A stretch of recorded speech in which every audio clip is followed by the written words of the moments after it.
随着医疗的进步，癌症的治疗嘛愈来愈精准。像这个肺癌，佫分为无共形态的基因的突变甲肿瘤，尤其是罕见的基因突变的肺癌，伫治疗时阵加歹对症入药。加在即摆透过基因的检验，会当找到病源，或这个罕见的肺癌嘛治会好，袂过是绝症咯。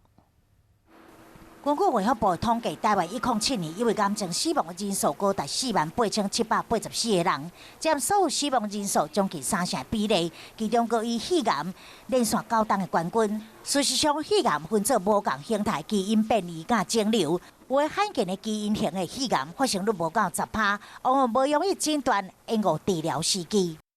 这些罕见的突变呢，它占的比例都不会超过10%，有些甚至大概都是1%、2%。可是因为人种的不同，它会造成这一种基因的在人口得到这种癌症的比例的分布不一样。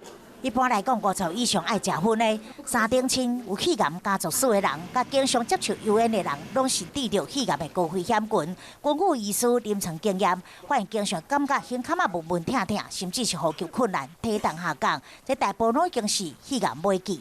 肿瘤会转移，有时候会出现一些转移的症状，比如说骨头痛、头痛、头晕等等。那等到有症状之后呢，大部分的肺癌都是来到第4期、第3期末期或第4期，这个大概占了60% 以上。